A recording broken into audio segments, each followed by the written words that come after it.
All set?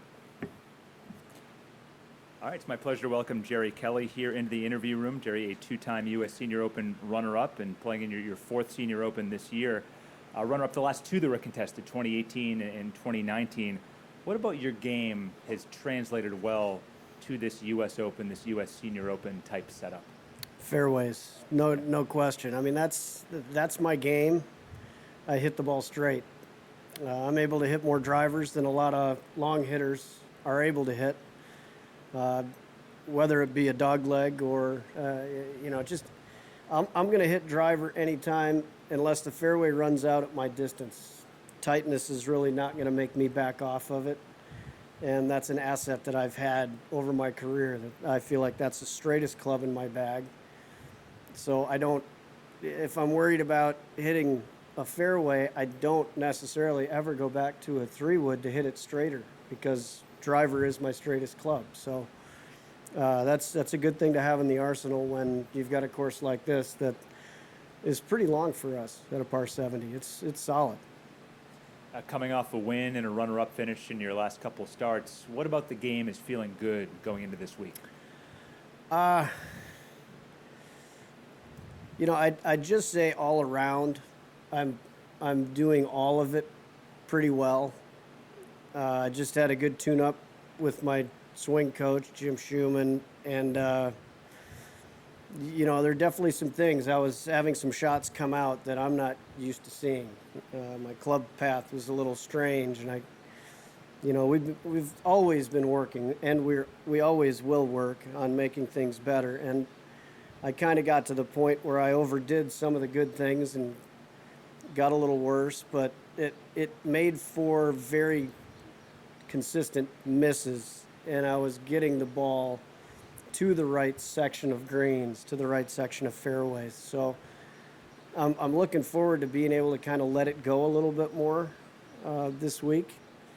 Whether that translates to better play, it will sooner or later, but I'd like to have it happen right away. But it's always a progression. It's always kind of a get through your valleys and try to ride the high points. But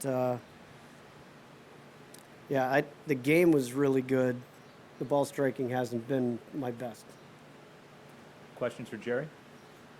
Hey, Jerry. Good to see you. You too. Andy Kendi, KETV here in Omaha. Nice to see formerly of WKOW in Madison, Yeah, Wisconsin. that's where we know Nice it to from. see you. Awesome. Have you been to Omaha before? And what do you think of this course setup, the way it plays like today? Whoa. I don't know where I played the Nike Tour event. It started with a W. I mean, do you know where the Nike Tour was played? Champions.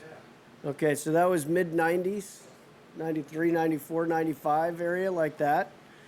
So it was a regular stop for me.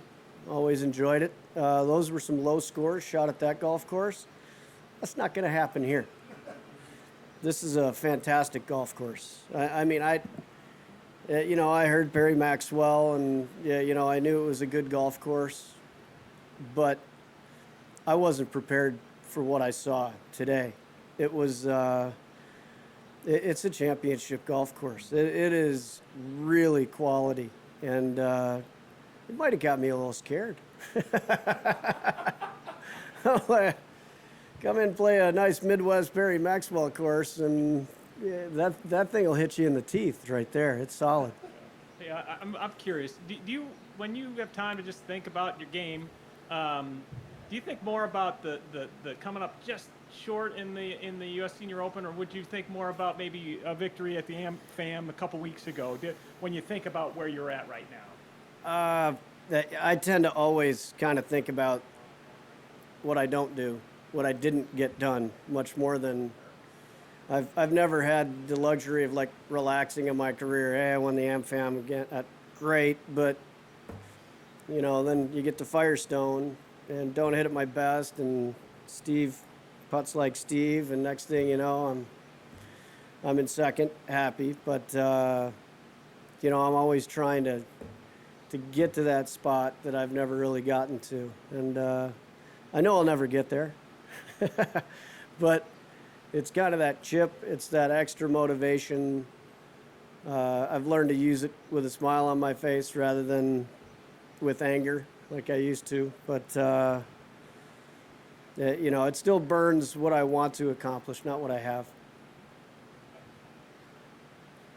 Jerry, I saw recently on Twitter you took your first golf trip with your son. Yeah. Where did you go, and what was it like to share a few days with him on the course? I mean, it was so overdue. You know, we've done some baseball trips, but that was our first kind of like, hey, let's vacation together. Let's go somewhere just with the boys, and it was fantastic. I had such a great time with them, and we went to Shinnecock and Maidstone, and to see Shinny without any grandstands on that golf course for the first time, that was incredible. It was beautiful. I absolutely loved it. But I tell you, I got to give my props to Maidstone because that is my new favorite course possibly on the planet. I really enjoyed playing there. I really enjoyed the ambiance, the club, you know, right on the water, those beach cabanas down there with the pool. I mean, I just thought it was awesome. And the course, I guess I didn't even know that Core Crenshaw came in and redid it, I guess, and reclaimed a bunch of the dunes. And I mean, I don't have a whole lot of pictures of golf courses in my phone, but I've got pictures of that one. And, you know, pictures with my son in those at the right points, you know, I'll remember that memory forever. Cool. Any other questions for Jerry? Brian? Yeah. Rocco Mediate talked about prepping for this by playing Hazeltine. And I was just wondering, obviously you just played Firestone and it was set up pretty tough. Is that going to help you get ready for this one? Yes, but I'd have to say Firestone. You never want to say Firestone's easy. Firestone is a very difficult golf course. Very similar, but this is a bigger golf course than Firestone from where we play it, which is not that far up at that golf course. But here at a par 70, that makes a huge difference. You've got you've got some length out there. You've got some elevated shots. You've got a lot of downhill tee shots, which are very difficult. Downhill tee shots.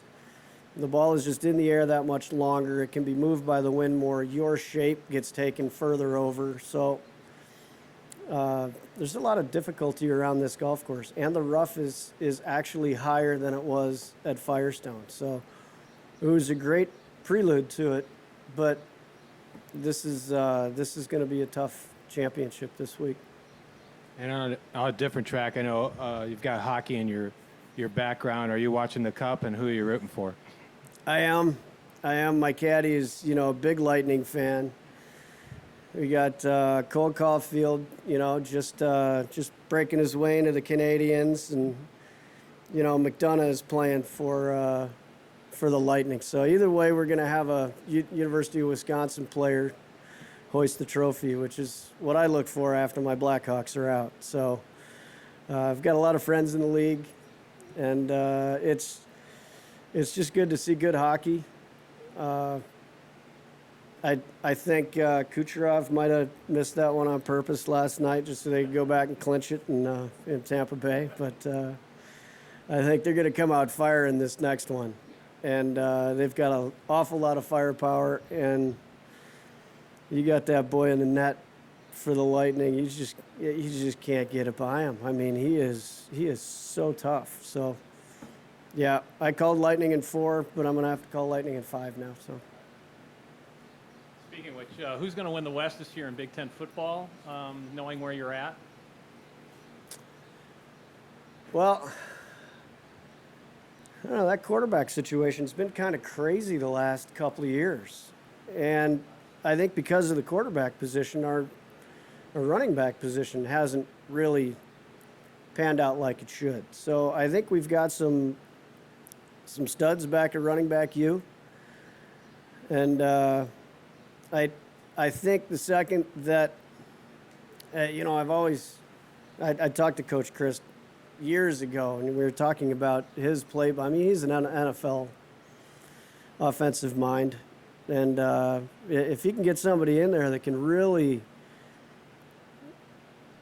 not believe in, but learn more of the plays in that playbook. It's going to open up the offense at Wisconsin better than it ever has. But we need that knowledge in there. We need somebody who can really throw the ball yet really understand an NFL type offense, so we can implement that type of offense. And I think we've got that now.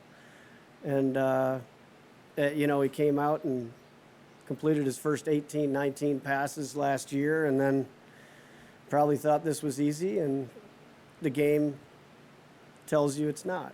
Very similar to golf. So I think he'll come back this year and play pretty impressively. I hope our linemen are, as solid as normal. And, I think our biggest in-division threat is always Nebraska. And, that's a team that you always expect to be just in that conversation, in that talk. And I think you guys went through the same thing we did, where you just didn't know, kind of because of the quarterback situation, what kind of team are we? What are we going to do? And you get caught in between the two.